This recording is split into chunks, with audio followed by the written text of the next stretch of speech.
Another element of map awareness is spacing and knowing where you are needed on the map. Being near multiple teammates in domination is only needed when capping flags. Otherwise, it is much better to maintain a perimeter, stay spread out, so this way you all as a team can converge on enemy threats as a unit from different areas of the map. It's also better not to stay in groups because you compete for kills, there's collision detection, which might throw you off, etc. So I have a clip on Plaza here. We're going to take a look at the stats real quick.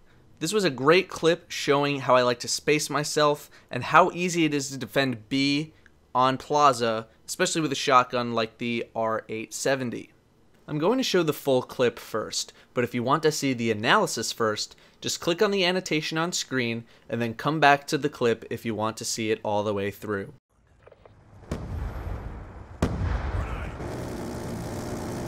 Concussion out!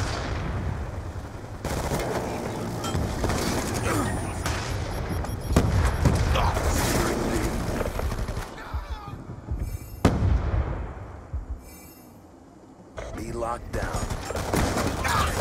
Go to 3. UAV on standby. Losing C. Friendly UAV inbound. We lost Charlie.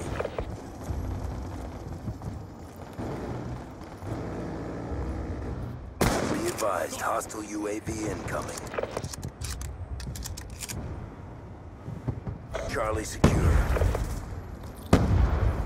AGR on standby. Get moving! Friendly AGR inbound.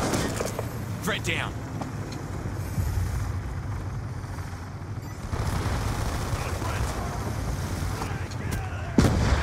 Escort drone on standby. Escort drone inbound. Gun down!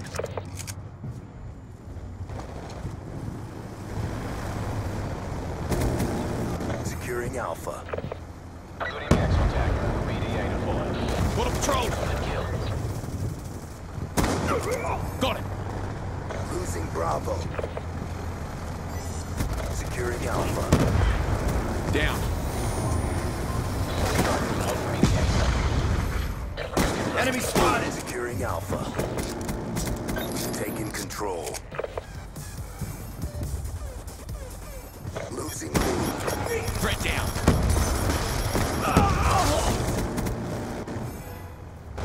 UAV inbound. 2 EKIA. HGR awaiting orders. One explosive! Escort drone awaiting orders.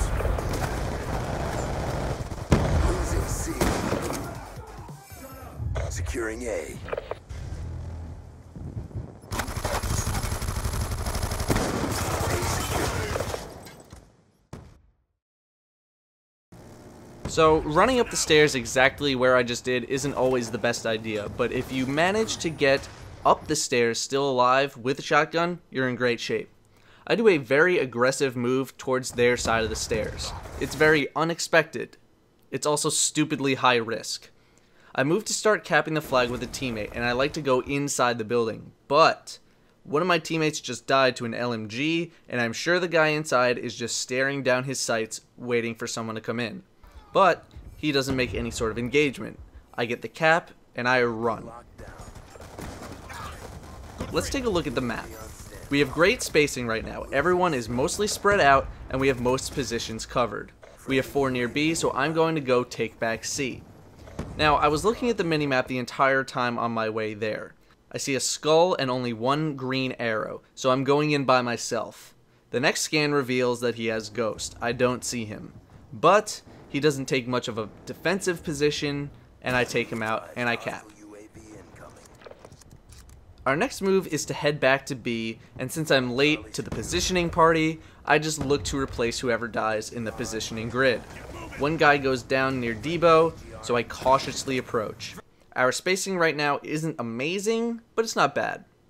This move was risky, where I crossed the store with my back turned to potential enemies, but I wanted to make sure that there were no more enemies in this area.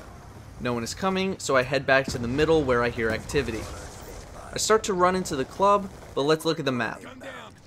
We already have one guy far into their safe zone, and another is running in. Me going with him isn't going to help us at all, so I back away. Debo is completely open now, so I want to fill that spacing gap.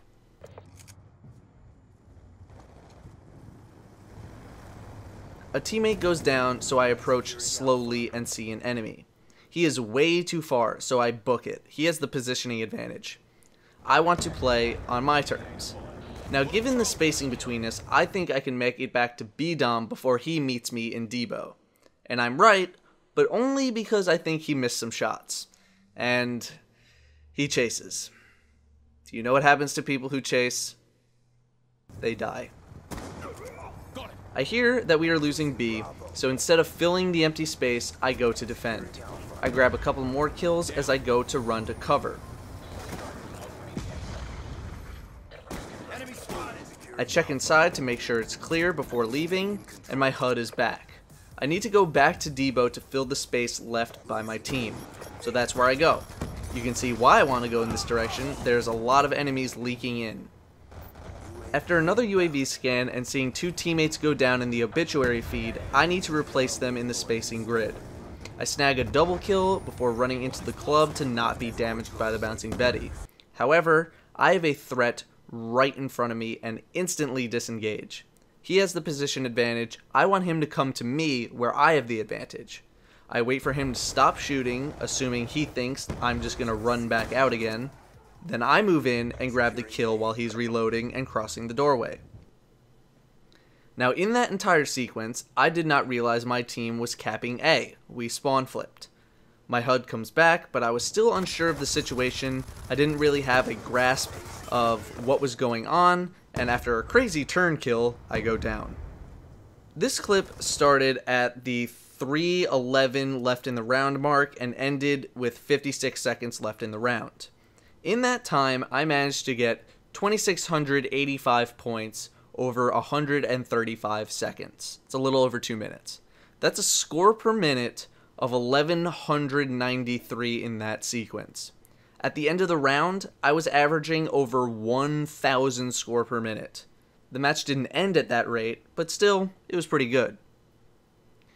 Now, spacing on the map doesn't just work for domination, it works for nearly all game modes. Hardpoint, kill confirmed and TDM, demolition, even something like capture the flag.